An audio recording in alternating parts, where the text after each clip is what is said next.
उसका नाम राधा था, उम्र 70 के करीब। 3 महीने पहले पति की हार्ट अटैक से मौत हो गई। 28 साल का बेटा बोला, माँ दुबई जा रहा हूं कमाने, जल्दी बुला लूंगा। 1 महीना बीता, 6 महीने, 1 साल, 2 साल, 5 साल, न बेटा आया न उसका फोन। राधा हर रात अकेले रोती रही। अचानक बेटे की आवाज दूर से, माँ ये घर बेच दो, गहने बेच दो, चलो दुबई। उसने बेटे की बातों पर विश्वास करके सब बेच दिया। बेटे ने माँ को एयरपोर्ट पर बिठाया और बोला, माँ बस 5 मिनट रुको, मैं अभी आया। 5 मिनट बीते, 10 मिनट बीते, 1 घंटा बीता, लेकिन बेटा नहीं आया। उसके बाद जो हुआ वो जानकर रो पड़ोगे। जाने के लिए वीडियो पूरा देखो, क्योंकि असली ट्विस्ट अभी बाकी है। ये कहानी राजस्थान के जयपुर की है। गुलाबी नगर के एक पुराने मोहल्ले में हवा महल से थोड़ी दूर एक छोटी सी गली में था राधा जी का घर। दीवारें गुलाबी रंग की थीं, मगर सालों की धूप और बारिश ने रंग को फीका कर दिया था।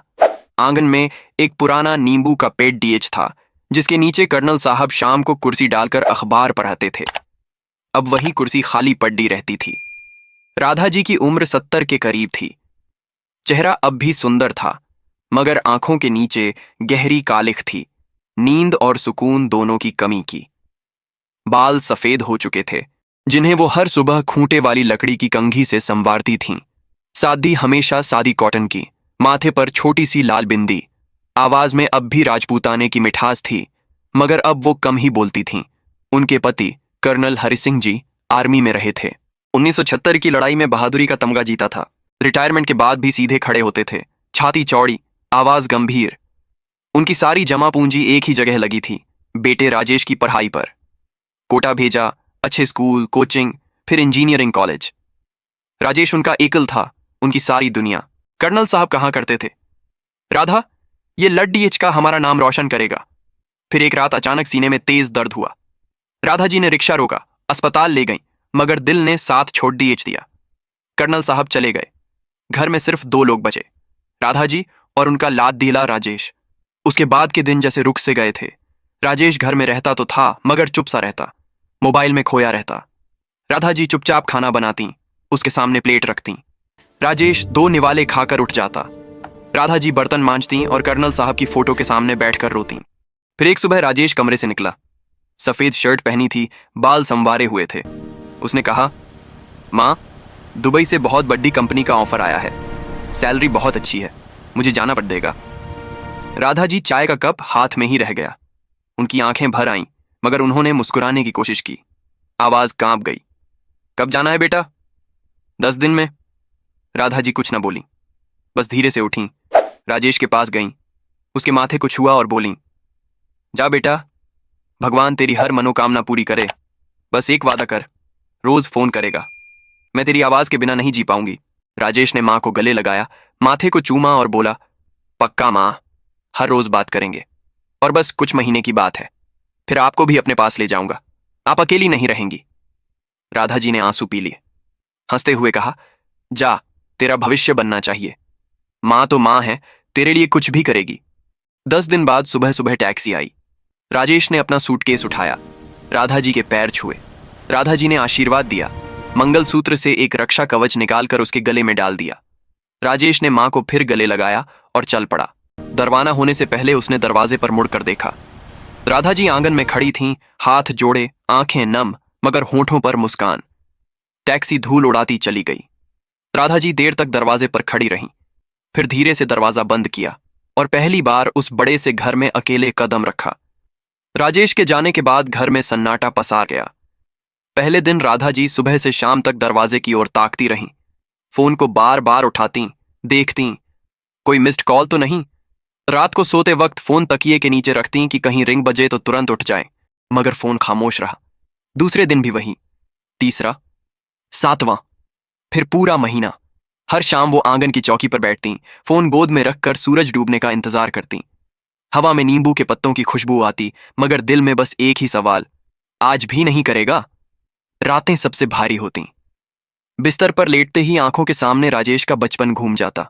वो गोद में बैठकर माँ माँ बुलाता था। अब वो आवाज दूर दुबई में खो गई थी। तकिया हर रात गीला हो जाता। सुबह आंखें सूजी हुईं, फिर भी वो उठती, चाय बनाती, कर्नल साहब की फोटो के सामने हाथ जोड़ती और फुसफुसाती, आज तो आएगी उसकी कॉल, आज तो आएगी। मोहल्ले की औरतें आती, चाय पीते हुए पूछती, बहन जी राजेश का फोन आया? राधा जी हल्की मुस्कुराहट ओढ़ लेती, आएगा बिटिया, बहुत बिजी रहता है, इस बार दिवाली में आ रहा है। दिवाली आई, घर में एक भी दिया नहीं जला, सिर्फ कर्नल साहब की फोटो के सामने एक अकेला दिया टिमटिमाता रहा। फिर होली आई, रंग नहीं लगे। फिर दूसरी दिवाली, तीसरी, चौथी। 5 साल कैसे बीत गए पता ही नहीं चला। बाल और सफेद हो गए, पीठ झुक गई, आवाज कमजोर पड़ गई। अब वो सिर्फ सांसें ले रही थीं। खाना बनाना भी भारी लगने लगा। एक रोटी बनाती, आधी खुद खाती, आधी चिड़ियों को डाल देती। बर्तन धोते वक्त हाथ कांपते, फिर भी हर काम खुद करती। राजेश आएगा तो घर साफ सुथरा मिलना चाहिए।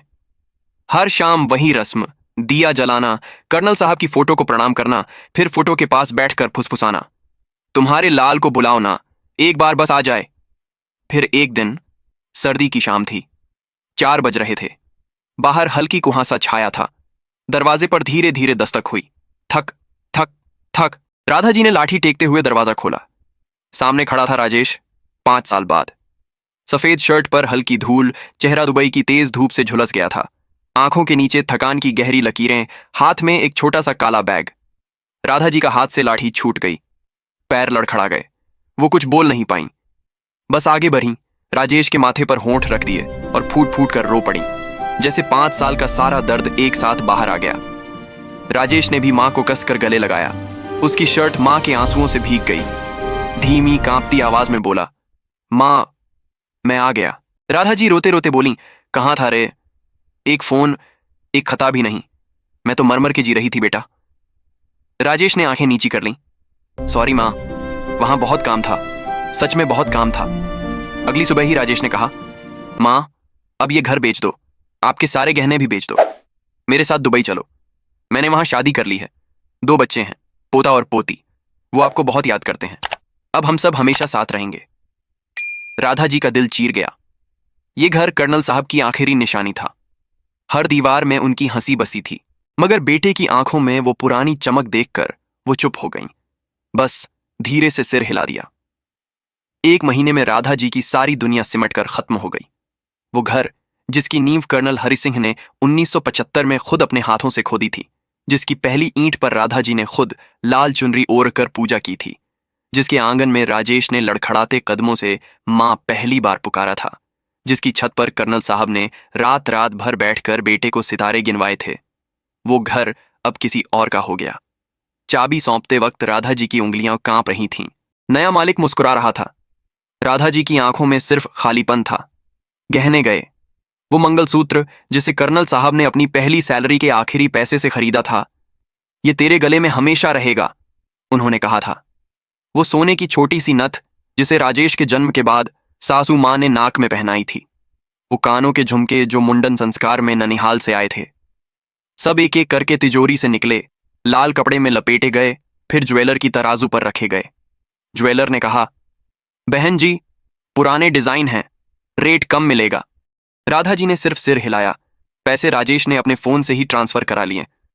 राधा जी ने एक बार भी नहीं पूछा कि कितने आए। फिर वो आखिरी सुबह आई।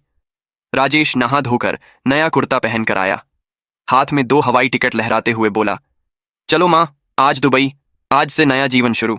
वहां बड़ा फ्लैट है, एसी है, स्विमिंग पूल है, तुम्हारी बहू बहुत अच्छी है, बच्चे आपको दादी दादी कहकर पुकारते हैं।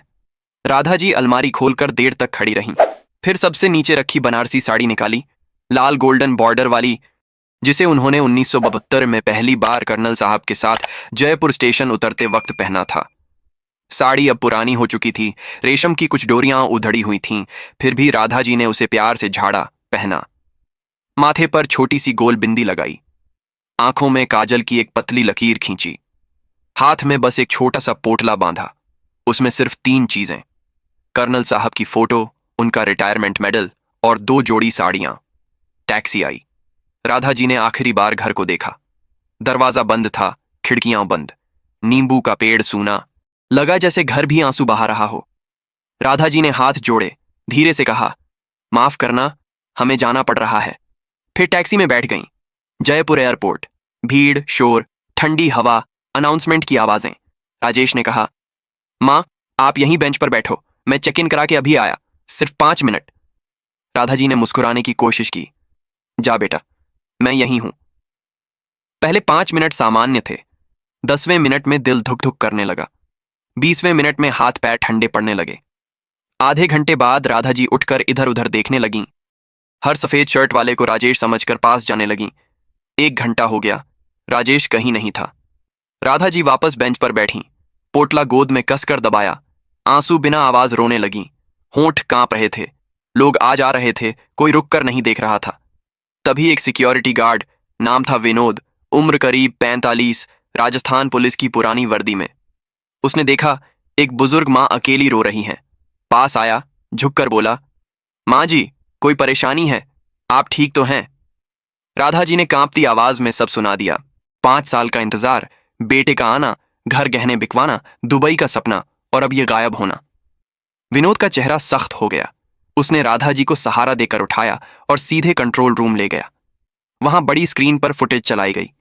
साफ साफ दिख रहा था, राजेश अकेला काउंटर पर गया, अकेला बैगेज ड्रॉप किया, अकेला सिक्योरिटी चेक कराया, अकेला इमिग्रेशन पार किया, अकेला बोर्डिंग गेट की ओर बढ़ा। एक बार भी पीछे मुड़कर नहीं देखा, जैसे मां कभी थी ही नहीं। विनोद ने स्क्रीन बंद की। उसकी आंखें नम थीं। धीरे से बोला, मां जी, फ्लाइट टेक ऑफ कर चुकी है। आपका बेटा चला गया, आपको यहीं छोड़ गया। राधा जी के मुंह से कोई आवाज नहीं निकली। दुनिया घूम गई, हाथ पैर सुन्न पड़ गए। वो धीरे से फर्श पर बैठ गईं। पोटला गोद में रखा, उस पर सिर टिका दिया और चुपचाप रोने लगीं। बिना सिसकी, बिना चीख, जैसे सारा दर्द भी अब थक कर चुप हो गया हो, जैसे मां का दिल भी आखिर में हार मान लेता है। विनोद जी उन्हें अपने घर ले आए। छोटा सा 2 कमरे का मकान था, पर दिल बहुत बड़ा। दरवाजा खुलते ही 2 नन्हे बच्चे, 5 साल की गुड़िया और 7 साल का चिंटू, दौड़े आए। दादी माँ! राधा जी के गले लगते ही दोनों बच्चे चिपक गए। उनके गाल गीले थे, पर इस बार आंसू मीठे थे। राधा जी ने उन्हें गोद में उठाया, माथा चूमा और पहली बार 5 साल बाद ठहाका लगाकर रोईं। खुशी का रोना। विनोद की पत्नी संगीता ने आगे बढ़कर राधा जी के पैर छुए। माँ जी, आज से ये आपका ही घर है। हमारे पास माँ नहीं है, आप हमारी माँ बन जाओ। राधा जी ने उसे सीने से लगा लिया। उस रात पहली बार नींद बिना आंसुओं के आई। उसी रात 11 बजे विनोद का फोन बजा। दूसरी तरफ से आवाज आई, जिस दुबई जाने वाली फ्लाइट में राजेश था, टेकोनॉफ के आधे घंटे बाद इंजन फेल हो गया। प्लेन क्रैश हो गया। कोई यात्री जिंदा नहीं बचा। विनोद का हाथ कांप गया। फोन रखते ही उसकी आंखें भर आईं। उसने खबर राधा जी से छुपाने का फैसला किया, पर मां तो मां होती है। विनोद ने धीरे से राधा जी के पास आकर सारी बात बताई। उसकी आवाज कांप रही थी, आंखों में आंसू थे। उसने कहा, मां जी, मुझे माफ करें, मैंने आपको यह पहले नहीं बताया। आपका बेटा राजेश जिस फ्लाइट से दुबई जा रहा था, टेक ऑफ के 30 मिनट बाद ही इंजन फेल हो गया। प्लेन क्रैश हो गया और दुर्भाग्य से उसमें कोई भी यात्री जीवित नहीं बचा। मुझे डर था कि अगर मैं समय पर बताता तो आपका दिल टूट जाएगा, लेकिन अब सच सामने है। आप सब समझ गई हैं मां। बेटे की याद और प्यार हमेशा आपके साथ रहेगा। राधा जी सब समझ गई थीं। रात में जब सब सो रहे थे, वो चुपके से उठीं, कर्नल साहब की फोटो के पास गईं और धीरे से बोलीं, तुमने सही कहा था, हमारा लाल हमारा नाम रोशन करेगा, पर ऊपर वाला भी जल्दी बुला ले गया। फिर मुस्कुराईं और बोलीं, चिंता मत करो, मुझे 2 नए बच्चे मिल गए हैं। सुबह से घर फिर से घर हो गया। गुड़िया राधा जी की साड़ी का पल्लू पकड़कर घूमती। चिंटू दादी माँ की गोद में कहानियां सुनता। संगीता किचन में राधा जी के साथ हंसती बतियाती। विनोद शाम को ड्यूटी से लौटते तो सबसे पहले राधा जी के पैर छूता। अब हर शाम ठीक 7 बजे राधा जी दिया जलाती हैं।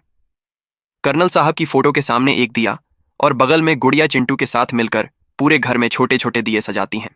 किलकारियां फिर से गूंजने लगी हैं। कहते हैं, माँ का दिल कभी नहीं टूटता, वो बस खाली जगह को प्यार से भर देता है। अगर ये कहानी आपके गले तक आ गई हो तो अभी फोन उठाओ, अपनी माँ को कॉल करो या उनके पास जाओ। बिना कुछ कहे बस गले लगा लो, क्योंकि कभी कभी बहुत देर हो सकती है। दोस्तों, कहानी कैसी लगी कमेंट करके जरूर बताओ। साथ ही अगर आप हमेशा ऐसी ही कहानियां देखना चाहते हैं तो चैनल को सब्सक्राइब करके बेल आइकॉन जरूर दबा दें।